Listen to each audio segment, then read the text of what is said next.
¿Por qué los apóstoles tuvieron tanto éxito a la hora de compartir el evangelio alrededor del mundo? ¿Será que ellos tenían algo especial o nosotros no? Yo quiero invitarte a considerar quizá cómo el tema de la comodidad se ha vuelto un ídolo moderno. ¿Cómo podemos evitarlo y lograr sumarnos a la misión que ellos entendieron de parte de Jesús? Soy Walo Salinas y quiero invitarte a escuchar este mensaje.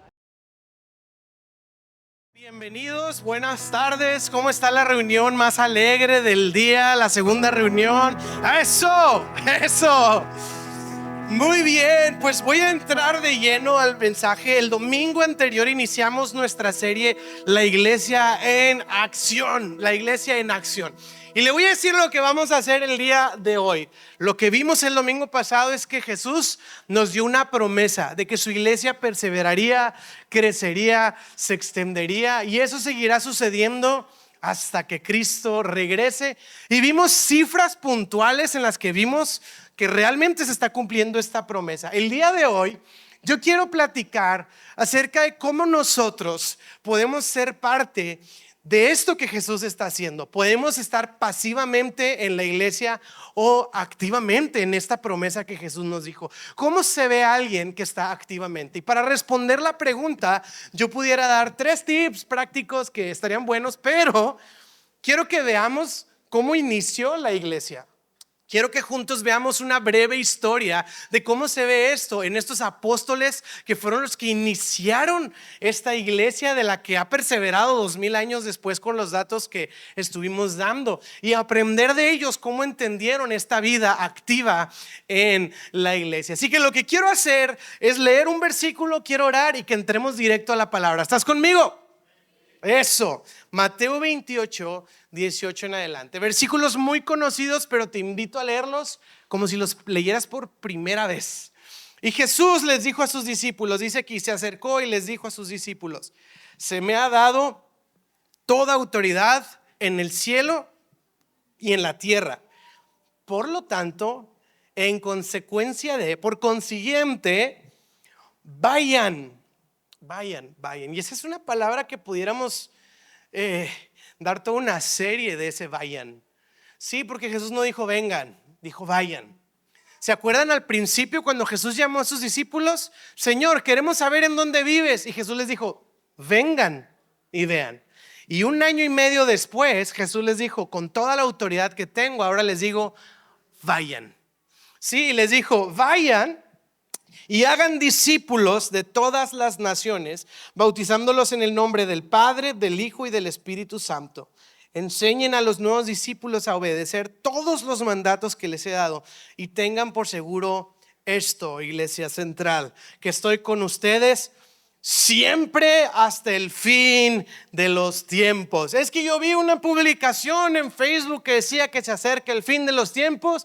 Pues algo que yo sé es que Jesús prometió que estaría conmigo siempre hasta el fin de los tiempos. Esa es su promesa. Y mi mensaje del día de hoy lo titulé Siempre en Misión. Siempre en misión. ¿Oramos? Sí, ok. Señor, te doy gracias por este tiempo. Pido que nos hables, que abras nuestro corazón para recibir lo que de ti viene, para seguir, Señor, viviendo esta promesa que tú diste sobre tu iglesia, y queremos ser activamente parte de esto que tú estás haciendo. Gracias por lo que has hecho, gracias por lo que haces, y gracias por lo que harás, Señor, en el futuro. Te bendecimos, te adoramos y te damos gracias en el nombre de Jesús. Y todo Central dice amén y amén, y le damos un fuerte aplauso de alabanza a Jesús. Ok, listo, estoy muy emocionado. Fíjense bien, nosotros estamos familiarizados con la palabra misiones. Sí, hacemos misiones o viajes misioneros. Y yo, preparando el mensaje, ayer en la noche me entró la nostalgia y me puse a ver fotos y videos de todos los viajes misioneros que yo he hecho y que hemos organizado. Y para mi sorpresa eran bastantitos. Dije, oye, mira qué padre, hicimos más de lo que me acordaba. Qué bendición. Y luego empecé a ver fotos y videos, y aparte de ver los kilos menos que uno traía, ¿verdad? En ese tiempo, y todas estas dinámicas, empecé a ver los videos y empecé a pensar, cuántas cosas hicimos y hemos hecho para Dios en diferentes ciudades, aún en diferentes países, literal, desde hacer un viaje misionero aquí a Ciudad Victoria hasta Japón, literalmente hacer viajes misioneros allá. Y empecé a ver fotos y me encantaba porque me acordaba de todas las aventuras, las experiencias, y me di cuenta que siempre en alguna de las galerías de fotos en cada viaje hay una foto mía tirada en el suelo, así como a punto de dar mi último respiro. Y me quedaba de que, mira, siempre alguien me tomaba una foto en ese momento. Pero es que la verdad es muy cansado hacer un viaje misionero. Es muy intenso, es muy demandante espiritual y físicamente hablando. El último viaje misionero que hicimos, que fue en una sierra así súper arriba, súper todo así bien intenso, así, tipo película de Survivor Man. O sea, de verdad fue una misión impresionante. Yo salí derrotado de esas misiones. Yo le dije a mi esposa, nunca más vuelvo a hacer un viaje misionero. Así de plano, tan mal me fue que bueno, ayer en la noche dije, ¿cómo que nunca más? Vamos a hacer un viaje misionero. Así que vamos a hacer un viaje misionero el año que entra como iglesia, o varios, no sé, pero bueno, vamos a darle por ahí. Pero hey, esa es la vida misional de la iglesia. Pero sí, el último estuvo muy, muy intenso. O sea, andábamos allá en medio de la nada y andábamos enfermos, derrotados. Y luego vi, pues varios de aquí estuvieron en ese viaje. En la mañana mientras lo contaba, ¿verdad? Algunos me veían y decían de que sí, me acuerdo, ¿no? El trauma, muy intenso. Entonces lo que sucede es que vas al viaje y yo siempre hacemos un entrenamiento misionero antes de hacer el viaje, y en el entrenamiento para mí lo más importante es que podamos discutir la base teológica de por qué hacemos misiones. No es ir a ayudar por ayudar, que eso es algo muy bueno si lo puedes hacer, pero tiene una base teológica, bíblica de fondo. No nada más es una actividad humanista, es una actividad de una misión a la que Jesús nos llamó. Entonces siempre hago un entrenamiento, y en el entrenamiento yo siempre digo, el viaje misionero empezó ahorita, no el día que estamos viajando a ese lugar, y empezamos a orar y empezamos a preparar el terreno espiritual y todo esto, ¿no? El tema es que terminamos, y este último viaje fue tan intenso que regresamos y bajamos de la sierra así de que, Señor, o sea, ya esto es lo último de mi vida. O sea, de verdad estaba muy intenso. Y me acuerdo que llegamos a Zacatecas y llegamos a un McDonald's, ¿ok? Y para nosotros era como llegar a la antesala del cielo después de lo que acabábamos de vivir. Y uno dice, McDonald's, esa comida no es comida de verdad. Para nosotros en ese momento no solo era comida de verdad, era comida bajada del cielo. O sea, era así como, ¡ah! McDonald's, ¿verdad? Y me acuerdo que llegamos a desayunar ahí y pusimos nuestro McMuffin y nuestro cafecito y el jugo de naranja, un bote de agua purificada. Era como, no me acordaba de esto, ¿verdad? Hay agua purificada que no hace que estés enfermo todo el día. No me acordaba. ¿Te acuerdas, bro? Y me acuerdo que dimos gracias por esos alimentos en el McDonald's. Y nunca había dado unas gracias tan agradecidas por los alimentos como esa vez. Casi nos quebramos ahí de que, Señor, gracias por este McMuffin. O sea, era una cosa. Y gracias por esta agua purificada que no me va a intoxicar más de lo que ya estoy. Señor, gracias. Te das cuenta, y me acuerdo que una sensación, y regresas dando gracias a Dios por todo lo que tienes aquí. Te das cuenta de otras realidades y agradeces todas nuestras comodidades y todas las cosas a las que tenemos acceso en nuestro presente. Y el asunto es esto, es una gratitud como de todo lo que ya Dios hizo, como que bueno, el viaje ya acabó, ya regreso a mi realidad, ya regreso a tener acceso a agua purificada, etcétera, etcétera. Pero este es el asunto que yo quiero decir. No tiene nada de malo lo que estoy por decir, pero tenemos muchas veces una mentalidad de proyecto. ¿Qué quiere decir? La misión inicia y termina el día que regresas de esta aventura, de este viaje misionero. Y no tiene nada de malo, pero lo que yo quiero que podamos considerar el día de hoy con 4 momentitos en el Nuevo Testamento es darnos cuenta que es muy diferente iniciar una misión y concluirla que vivir en misión. Y vamos a ver que para los discípulos, los seguidores de Jesús, en su mente, ellos no empezaban misiones o no hacían misiones. En su mente ellos vivían constantemente en misión.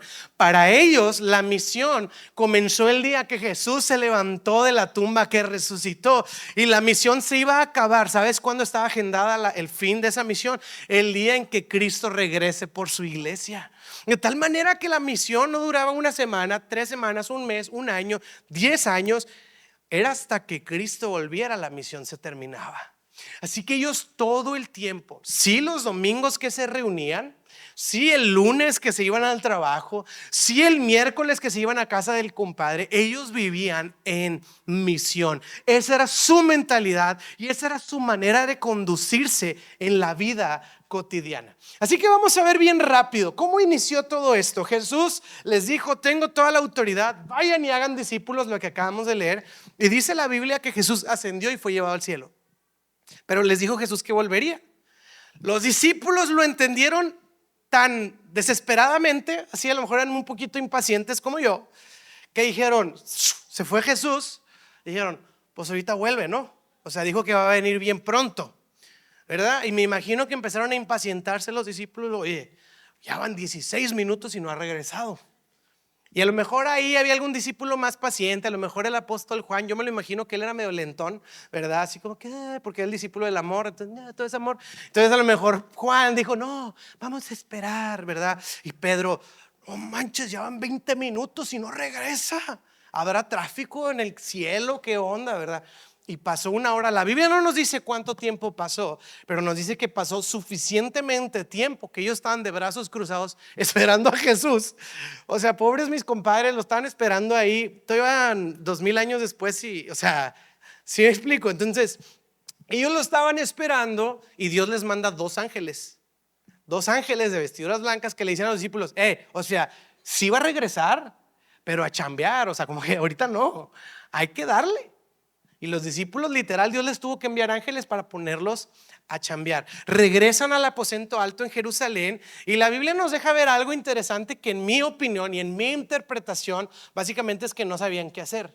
Porque llegan ahí, están en el aposento alto y de repente dicen: ¿y si escogemos a otro discípulo? Porque Judas pues ya no está, entonces hay que elegir otro 12avo. Y empiezan a hacer un sorteo, una tómbola, literal, para escoger un discípulo. Sí, y ahí andan: a ver, pasen los numeritos, pasen los papelitos. Ahí va. 22, 24, 01. Y de repente, y salió un discípulo. Yo pienso, la verdad, que no tenía ni idea qué hacer. Es interpretación personal, porque luego ese discípulo que escogen, no sabemos nada de él, creo que no hizo tanto. Pero luego dice que mientras ellos oraban en este lugar, en Hechos 2, capítulo 1, dice: unos días después, aproximadamente 10 días después, dice: el día de Pentecostés, todos los creyentes estaban reunidos en un mismo lugar. Imagínense una iglesia. Dice: y de repente se oyó un ruido desde el cielo, parecía un estruendo de un viento fuerte e impetuoso que llenó la casa donde estaban sentados. Luego apareció algo parecido a unas llamas de fuego que se posaron sobre cada uno de ellos, y todos los presentes fueron llenos del Espíritu Santo y comenzaron a hablar en otros idiomas conforme el Espíritu Santo les daba esa capacidad. Ellos estaban reunidos, a lo mejor sin un poquito de dirección, y llega el Espíritu Santo y ¡pum!, nace la iglesia. ¡Pum!, nace la misión, se activa. ¿Sabes por qué? Porque yo puedo decir que hay mucha estrategia misionera, hay mucho avance y hay estrategas misioneros, pero la verdad, lo que ha mantenido vivo el avance de la iglesia es el poder del Espíritu Santo avanzando su iglesia. La iglesia nació en este momento, nació este día. Jesús les dijo: esperen la promesa. ¿Y cuál era la promesa? La llenura del Espíritu Santo. Dice que empiezan a hablar en otros idiomas literales. Por ponerlo en un ejemplo, empezaron a hablar en alemán, en francés, italiano, empezaron a hablar en latín, así diferentes idiomas, en japonés. Y era un lugar muy estratégico, porque por el estruendo había gente de muchos países, lenguas, naciones, y empezaron a escuchar el evangelio en su propio idioma. Tanto así que de este momento nacieron iglesias. La iglesia de los romanos nació de que un romano andaba pasando por ahí, escuchó el evangelio en su propia lengua y regresó a Roma y empezó una iglesia. De ese momento empezó un poder expansivo del Espíritu Santo moviendo el evangelio a diferentes naciones. ¿Y sabes qué nos dice la Biblia? Esto es Hechos 2 y 3 y un poquito el 4. ¿Sabes qué nos dice? Que en esta conversión, antes de que el Espíritu Santo los llenara, había aproximadamente 120 discípulos. Ahí les va, chéquense los datos. 120 discípulos de Jesús orando en el aposento alto. 120 es buen número. Llega el Espíritu Santo, ¡fum!, los llena a todos, empiezan a hablar en lenguas. Gente llega a decir: ¿qué está pasando? Porque oímos el evangelio en nuestra propia lengua. El apóstol Pedro se levanta y predica el evangelio de Jesucristo. ¿Sabe qué pasa? 3,000 se convierten y se añaden a la iglesia en una sola prédica. Si Dios me hablara ahorita y me dijera: Walo, te mando 3,000. Espérame, Señor, no tenemos tanto estacionamiento. Mándame a la Arena Monterrey y ahí los recibimos con mucho gusto. 3,000 en una prédica. Y luego Pedro en otra ocasión 2,000 más. Entonces, de ser 120 ahora son 5,120 cristianos. Así. Y uno dice: tremendo el poder del Espíritu Santo en cómo va avanzando. Es una cosa expansiva, es una cosa gigante. Entonces usamos nuestra mentalidad de Hollywood y dices: wow, o sea, súper poderosa. Y luego muchos predicadores dicen: tenemos que volver a ser la iglesia de Hechos, ¿verdad? Y tenemos que regresar y ser la iglesia de Hechos, porque vemos esto como si fuera mágico. Y sí, hay un poder sobrenatural de Dios. Pero fíjese bien esto, estamos hablando de Hechos 3 y 4. Ok, llevamos 4 capítulos del nacimiento de la iglesia, de nuestros antepasados como iglesia. Estamos en Hechos 3, 4 y ahora vamos a leer Hechos capítulo 6.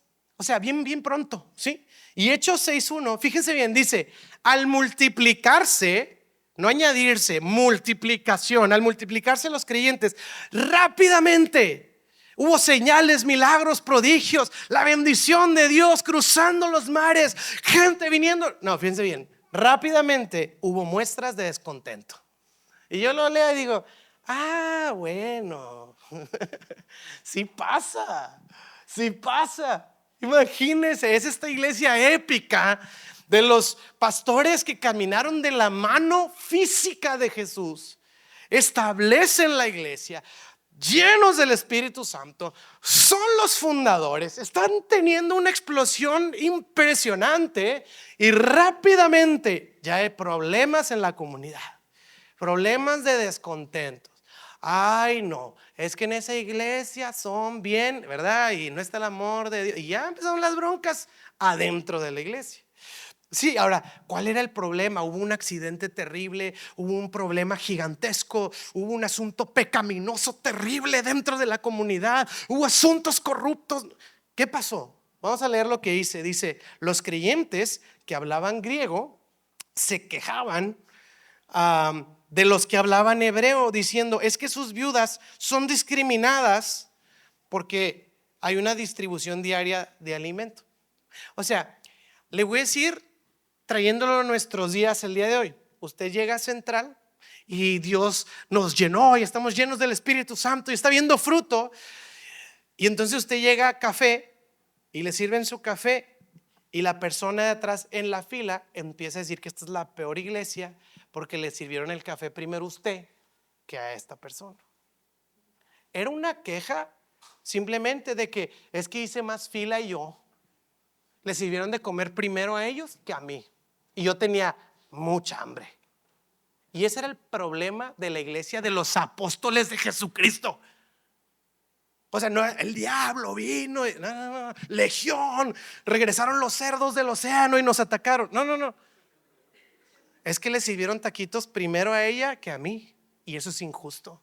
Esta es una iglesia que es elitista. Hacia excepción de personas, el amor de Cristo no está aquí. Y me siento muy ofendido.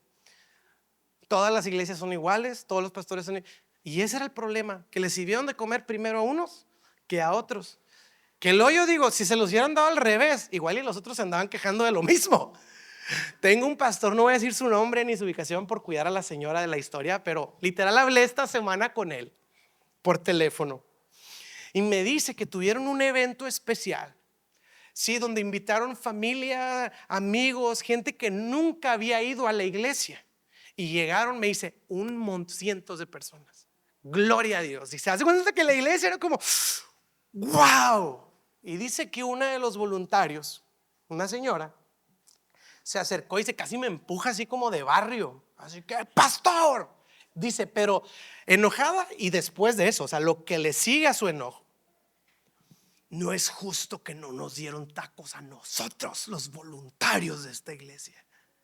Y no, pues es que se los dimos a la gente que viene por primera vez a la iglesia. Y estamos tan contentos que queremos servirlos a ellos. Sí, pero yo vine con mucha hambre a la iglesia y no me tocó comida a mí. Pero me dice, bro, enojada de verdad. O sea, no te puedo explicar el enojo de la señora. Entonces dice mi amigo, le pregunta a la señora: ¿cuántos años tienes tú en la iglesia? De conocer al Señor, de servir al Señor. Más de 20 años. O sea, tengo vitalicio yo en esta onda, ¿no? Entonces mi amigo es como, pues obviamente deberías de entender más que nadie lo hermoso e importante que es servir a la gente que está llegando en su primer día a la iglesia.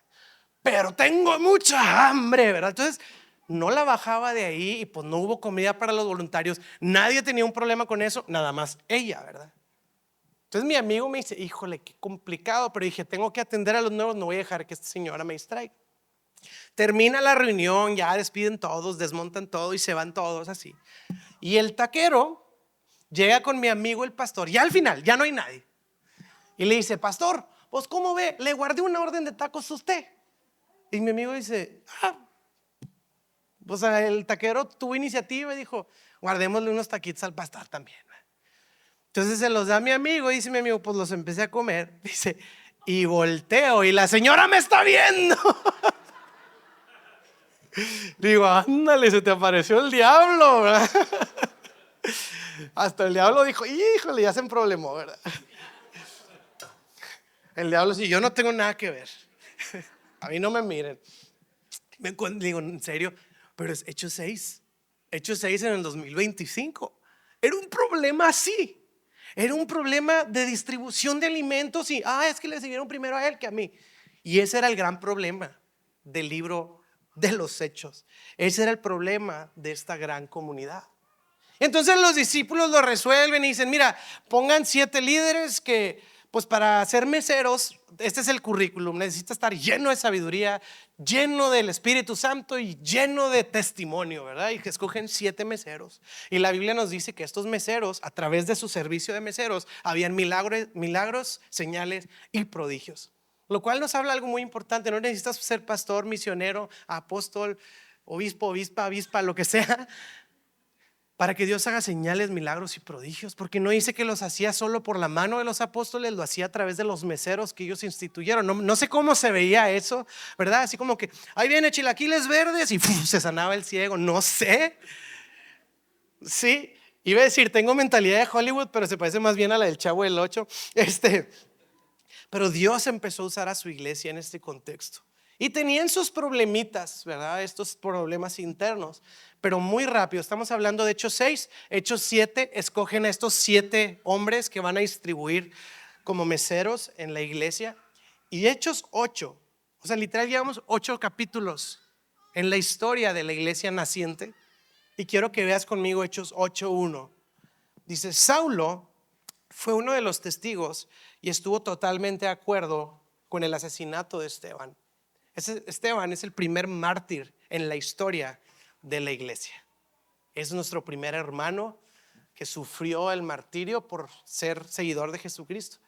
Ahora, aquí dice que estaba totalmente de acuerdo Saulo, y esa palabra en griego es interesante porque no solo es como que dio un sello de aprobación. Totalmente de acuerdo, la palabra griega dice que hay un placer y un disfrute. O sea que Saulo y la gente que estaba matando a estos cristianos tenían placer en hacerlo. Tenían sonrisas en sus rostros. No estaban llevando a cabo un trámite legal nada más, estaban disfrutándolo apasionadamente, ver a Esteban dar su último respiro por causa de Cristo. Y dice lo siguiente, dice: ese día, Hechos capítulo 8, ese día comenzó una gran ola de persecución que se extendió por toda la iglesia de Jerusalén Y todos los creyentes, excepto los apóstoles, fueron dispersados por las regiones de Judea y de Samaria. Con profundo dolor, dice, unos hombres consagrados enterraron a Esteban. Y Saulo iba por todas las partes con la intención de acabar con la iglesia. Iba de casa en casa y sacaba arrastras tanto a hombres como a mujeres y los metía en la cárcel. La palabra arrastras en griego da la ilustración como cuando un león está terminando de despedazar a su presa. Pablo estaba despedazando, triturando a la iglesia, Saulo. Y cuando piensas esto, llevamos solo 8 capítulos de una iglesia que está experimentando algo increíble y de repente es el peor lugar para estar. Imagínense usted esto, que el día de hoy le digo, iglesia, yo sé que está muy bonito aquí, hay clima y todo, pero ya no vamos a juntar aquí porque hay una amenaza, una sentencia sobre todos nosotros de que nos van a meter a la cárcel por reunirnos. Así que semana tras semana les voy a ir diciendo dónde nos vamos a reunir. De repente va a ser en el sur, de repente va a ser en Guadalupe, de repente va a ser en Apodaca, de repente en Cumbres. O sea, nos vamos a estar moviendo y pues no le diga a nadie y vénganse así medio a escondiditas y que nadie nos vaya a cachar, porque si nos cachan nos meten a la cárcel a todos. Bienvenidos a la iglesia. Humanamente hablando, es el peor lugar para estar. Debería de ser un movimiento que se terminara. Debería de ser un movimiento no próspero. Nadie voluntariamente iría a un lugar así, en donde su vida, su libertad peligra, en donde todo representa algo así realmente peligroso. Es un lugar sumamente incómodo, es un lugar triste, es un lugar difícil para estar. La lógica humana es que este lugar debería de venir de declive, de picada para abajo, perder sus seguidores, perder a todos los que son parte de esto. Pero increíblemente podemos ver que este movimiento, en lugar de ir en declive, haz de cuenta que llegó alguien y le echó gasolina a una fogata. Lo único que se logró es avivar más que nunca la fe de la iglesia. Es una cosa impresionante. Pero le voy a ser bien sincero, cuando empezamos Central y plantamos la iglesia, nuestro lenguaje constante era plantación de iglesias. Plantación de iglesias, apréndaselo, absórbalo, abrácelo. Plantación de iglesias, en plural. No existimos para plantar una marca o un nombre de una iglesia. Muchas iglesias. Y yo hablaba de plantación. De hecho, cuando dábamos la bienvenida en Central, yo les decía a los que nos ayudaban a dar la bienvenida, no digas bienvenido a la iglesia o bienvenido a Central. Di bienvenido a esta plantación de iglesia que se llama Central.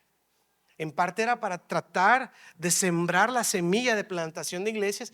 Y bueno, también siendo muy honesto, también era como que para que nos tuvieran paciencia, ¿verdad? Que es que les faltan cosas. Pues sí, soy una plantación, espérame. Era estratégico también. Hicimos una junta, hice un entrenamiento en el tema de plantación de iglesias con un equipo y estuvimos viendo a la luz del libro de los Hechos cómo ellos entendieron plantación de iglesias, y estuvimos estudiando y analizando su crecimiento, las cosas que hicieron bien. Pero hicimos una pregunta muy interesante y la pregunta era: actualmente, ¿cuál crees que es el estorbo más grande para la extensión de la iglesia? Cada quien responda a esta pregunta en 5 minutos. Y todos nos pusimos a llenar una hojita. Y para mi sorpresa, pero no sorpresa, al final todos contestaron a una sola voz que el estorbo más grande para la expansión de la iglesia somos nosotros mismos. No es el diablo, no es el mundo, somos nosotros mismos muchas veces. ¿Y en qué sentido? Nuestro orgullo / pena, ¿verdad? Que no, yo no. O nuestra comodidad. Ídolo moderno, ídolo actual. La verdad es que nuestra sociedad cada vez apunta más, y no tiene nada de malo la comodidad, pero sí cuando la comodidad se vuelve mi ídolo, se vuelve mi Dios, y todo lo que está alrededor de mi vida tiene que ser cómodo, tiene que ser pasivo. No sé cuántos vieron la película de Wall-E, pero yo la vi y digo, para allá vamos, ¿verdad? O sea, ahora con la inteligencia artificial cada vez menos. Me está diciendo alguien, no, hombre, yo compré algo ahí en China y me lo traje, y es un robot que te acomoda los utensilios de cocina. Y pues claro que yo de que, ¿y dónde lo conseguiste, verdad? Y no tienes uno que recoja calcetines por toda la casa. Y es cada vez más comodidad, cada vez más comodidad, cada vez más comodidad. El asunto es que en la película de Wall-E, tanta comodidad resultó en inhabilitados completamente a los seres humanos. Y la realidad es esta: ninguna iglesia cómoda logró grandes resultados. La historia confirma esto que estoy diciendo. Acabamos de leer que inició una ola de gran persecución. Y sabes que en 300 años la iglesia no se duplicó, empezó de ser 120 a ser millones y millones y millones de creyentes, sin celulares, sin carros, sin redes sociales, sin teléfonos, sin nada. Fue una cosa impresionante, pero hay un shift en la historia y hay datos en libros importantes como Alan Hirsch, que ha sido un estudioso en el crecimiento de la iglesia, y él dice esto: en el año 320, 330, por ahí, Constantino, emperador romano, y luego uno que le siguió, hicieron legal el cristianismo en Roma.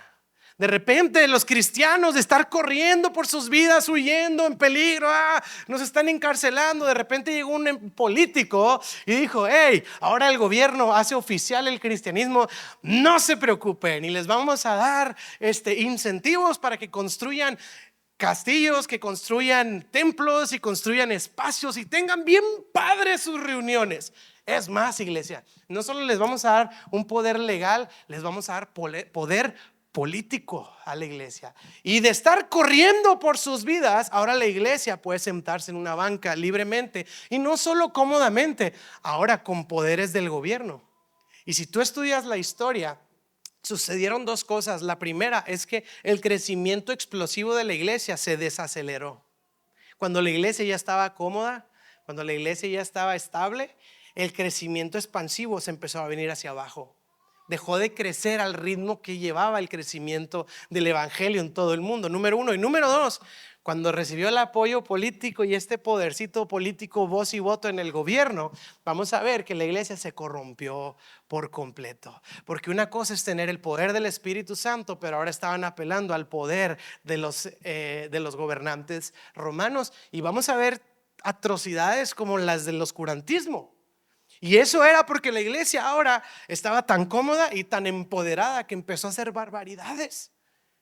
Y vemos este cambio en el crecimiento explosivo de la iglesia, todo simplemente porque lograron acomodarse en una banca, acomodarse en un edificio, y produjo toda clase de males. No lo dice la Biblia, pero han escuchado eso, ¿no? Que la pereza es la madre de todos los vicios o algo así, no me acuerdo cómo dice el refrán. Si no, yo lo inventé hoy. Pero este fue el asunto: persiguieron tanta comodidad. Ahora, yo no estoy diciendo que necesitamos ser perseguidos y necesitamos sufrir y necesitamos el dolor, pero sí necesitamos darnos cuenta de los peligros de un exceso de comodidad, de un exceso de una búsqueda. ¿Sabes? Es como que esta idea de seguir a Cristo, a mí me la vendieron hace muchos años, de que el favor de Dios te va a resolver todo, te va a resolver todo. Tú nada más bendice a Israel antes de presentar un examen en la escuela, y como bendijiste a Israel, Dios te va a regresar la bendición y vas a pasar el examen. Y yo todo reprobado, hay algo mal, ¿verdad? Y Dios te va a dar los mejores estacionamientos. Y pues imagínense, si fuera el caso, pues entonces Central está totalmente ajeno a la voluntad de Dios, porque así como que la bendición está en el estacionamiento, no sé. Pero es esta idea de la comodidad que Dios nos va a dar. Pero lee uno la Biblia y dice: pues no necesariamente. No necesariamente.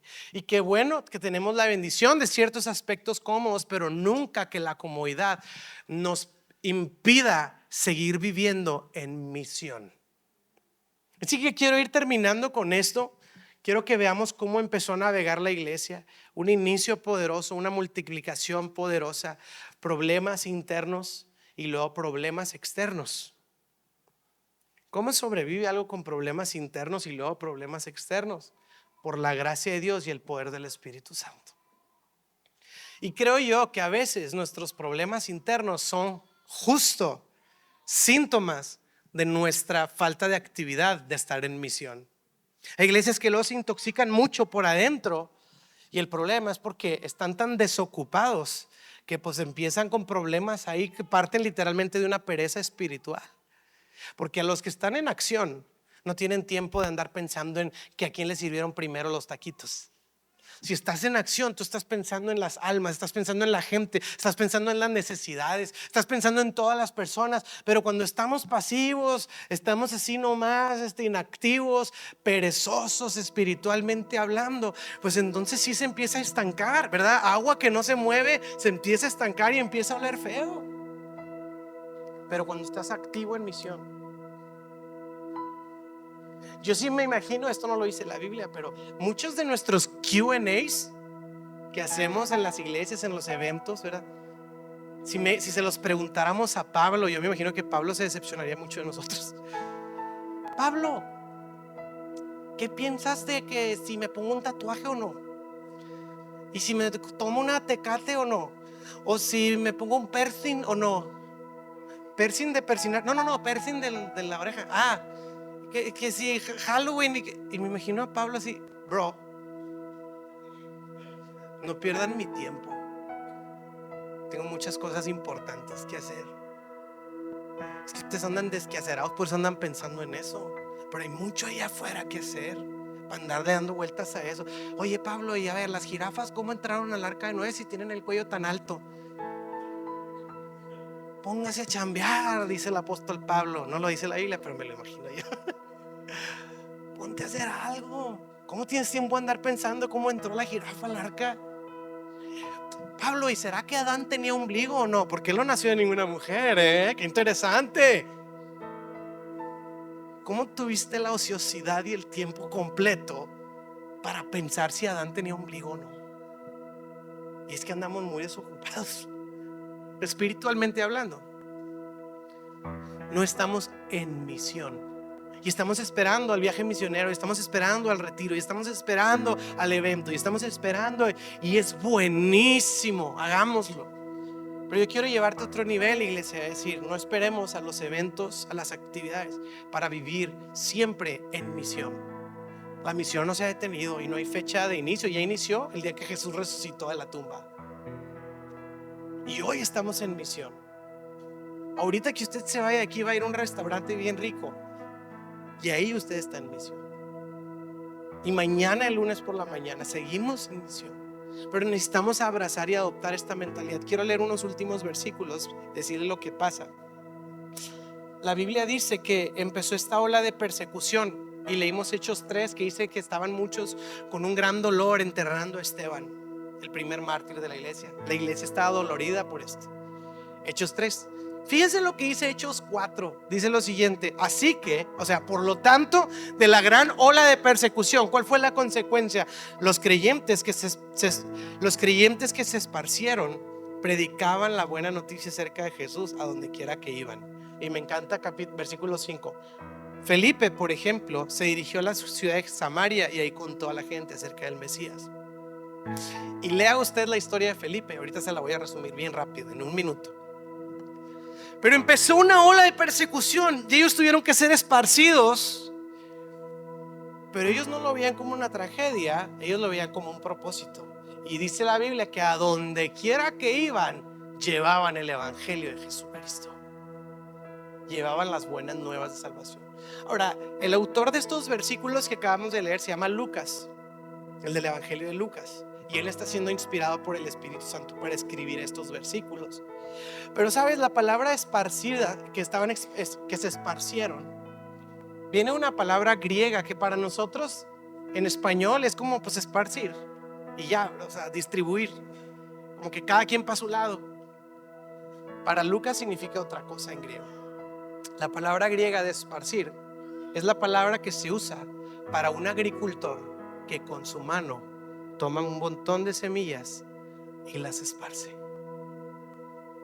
Cuando Lucas está escribiendo, tiene en mente no a ovejitas asustadas corriendo por sus vidas, tiene en su mente a un grupo de semillas que están en la mano de su Señor, de su Dios, de su Creador, y que Dios las está tomando y está diciendo: los voy a regar alrededor del mundo para que den mucho fruto.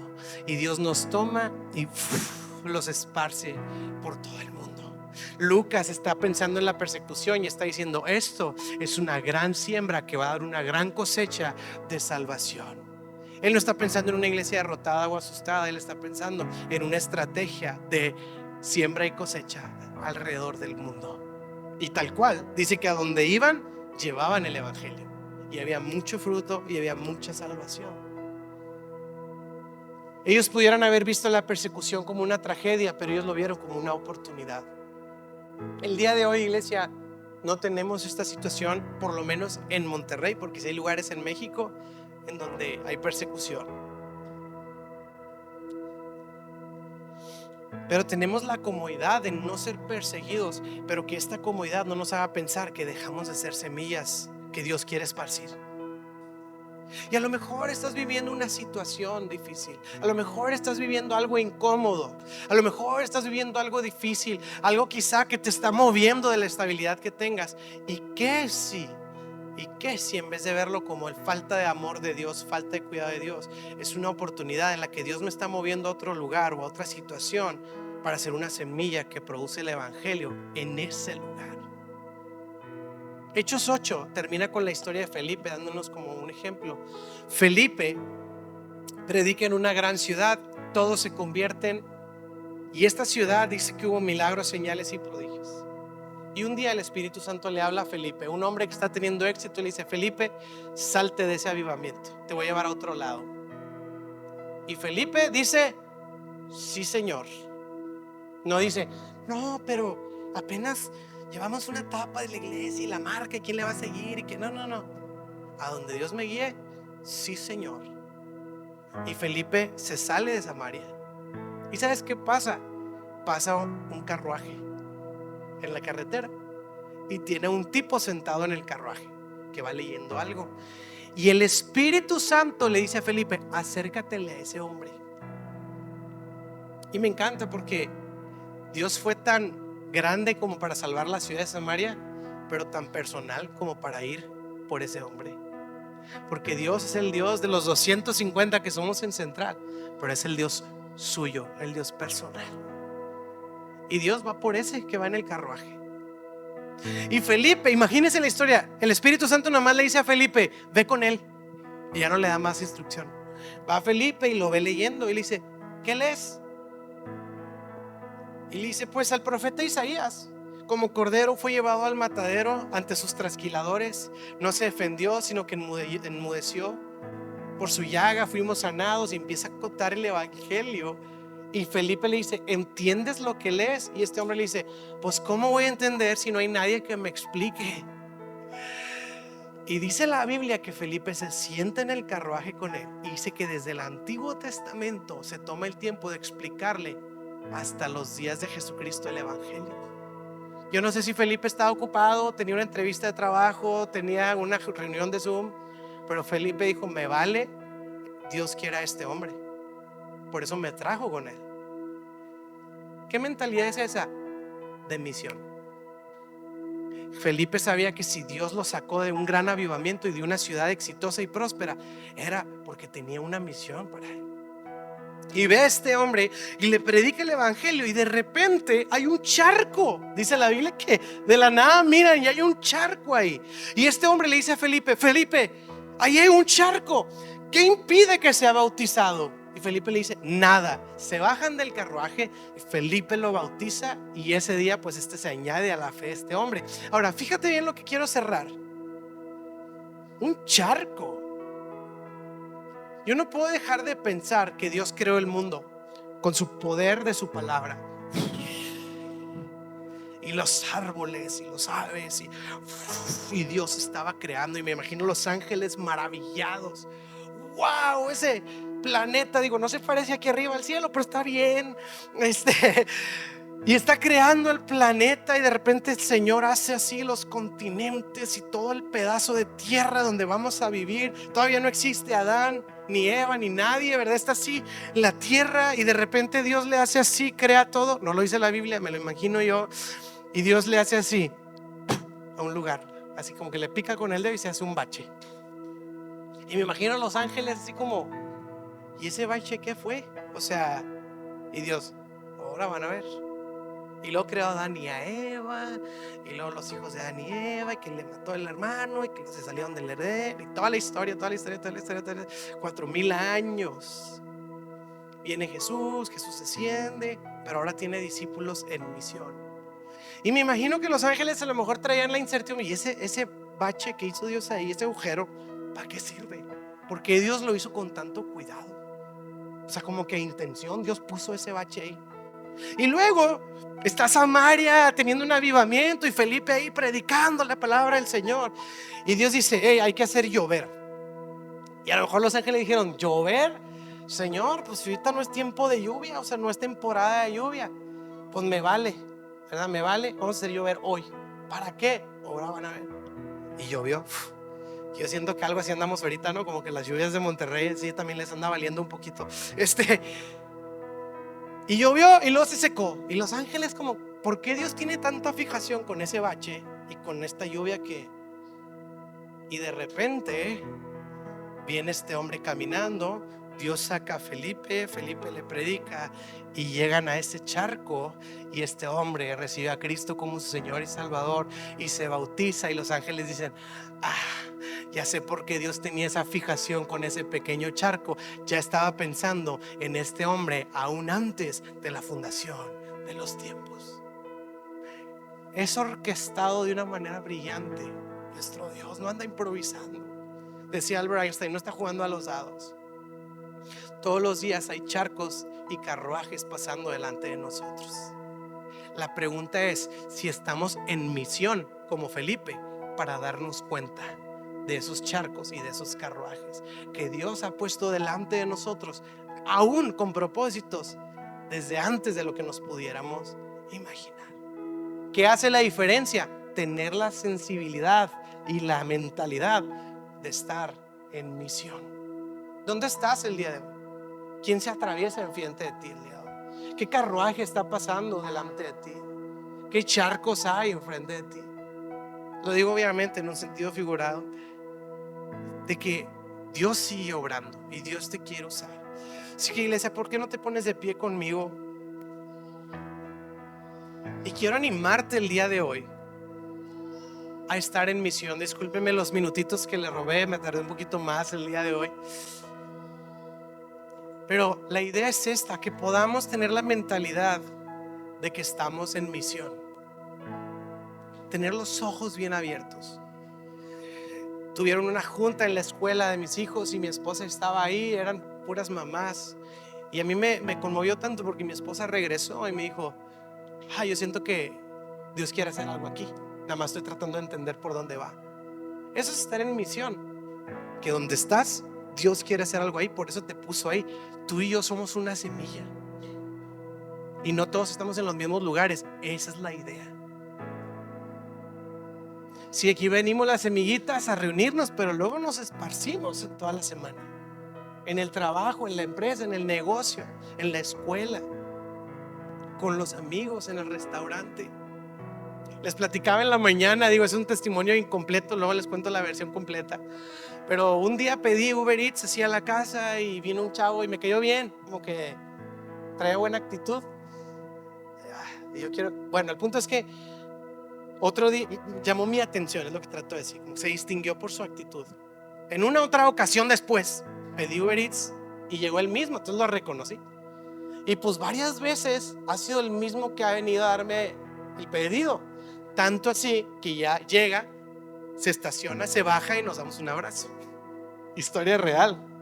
Compadre, y la última vez me dijo: ya no habías pedido nada, ya te andaba extrañando, me dice. Digo: no, sí, perdón, voy a pedir más seguido. Ni modo, mis finanzas se van a ir para que mi compadre venga a traerme el pedido. Un día estaba yo de viaje, de trabajo, fuera de la ciudad y Andrea, estábamos hablando por FaceTime y Andrea pidió Uber. Y cuando llega el Uber, Andrea me dice por FaceTime: mira, es tu compadre. Y le digo: Andrea, pásamelo. Y ahí ando platicando con él por FaceTime. Compadre, ando fuera de la ciudad, hombre, pero te mando un abrazo. No, hombre, compadre, pues te voy a extrañar más. Le dije a Andrea, le dije: dile a mi esposa que si quiere que ya se meta a cenar. Aquí seguimos platicando tú y yo. No, mi compadre lo traigo en el corazón. Pero el hecho de verlo tantas veces, porque luego me lo empecé a topar en el H-E-B, en el estacionamiento de no sé dónde, de verdad hasta siento raro, como que me anda espiando, yo creo.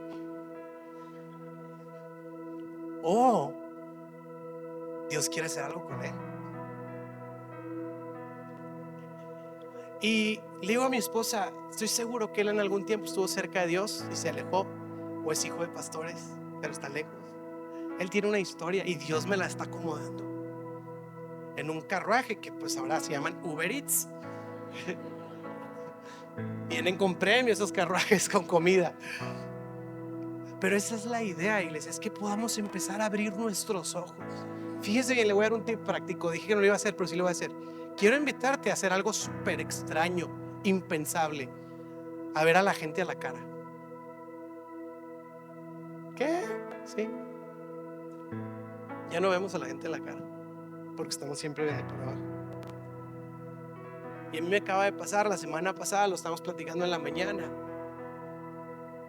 Fui a un estacionamiento y iba a dar el boletito para salir. El de que la pluma se abre. Y ya ves que hay veces que hay señores ahí que te lo reciben y ellos meten el boletito. Entonces voy en el carro, agarro el boleto y se lo doy y le digo gracias. Y en eso, en lo que estoy esperando que se abra la pluma, sentí que Dios me habló y me dijo: y lo volteaste a ver. Y lo volteé a ver y me le quedé viendo a la cara. Y él metió el boletito y luego se me quedó viendo y me dijo: que tengas un buen día. Y yo: gracias. Y ¿sabes qué? La próxima media hora o la próxima hora sentí una carga por ahí. ¿Qué estará viviendo? De seguro es un padre de familia. ¿Qué estará pasando? Pero si no lo hubiera volteado a ver, no hubiera sentido compasión por él. Por eso las redes sociales están llenas de peleas, porque nadie se está viendo a la cara. Díselo a la cara. Ah, no, porque ya no nos vemos. Porque cada rostro es una historia y es una misión que Dios tiene delante de nosotros. Y cuando nos volteamos a ver, puede el Señor poner en ti cargas especiales por la gente que te rodea. Pero es que ya no estamos conectando con la gente. Que podamos ser sensibles a la voz del Espíritu Santo y que podamos ver esas carruajes que están pasando delante de nosotros. ¿Y qué hizo Felipe? ¿Esperó que el carro viniera a él? No, fue. ¿Te acuerdas que dijo Jesús? Por lo tanto, vayan, siéntate con él, pregúntale. Ahí está toda una enseñanza. Pero bueno, vamos a orar y vamos a terminar. Que Dios tenga misericordia de las maestras de Kids por estos minutos extra. Señor, gracias por tu palabra y pido que nos ayudes a estar en misión. Te pido que nos ayudes a estar llenos de tu Espíritu Santo y a vivir no haciendo solo misiones, sino constantemente en misión donde quiera que tú nos lleves, Señor. Ayúdanos a ser sensibles a la gente, a las necesidades y a tu voz. Te lo pido en el nombre de Jesús. Todo central dice amén y amén. Iglesia, estamos despedidos. Que Dios te bendiga.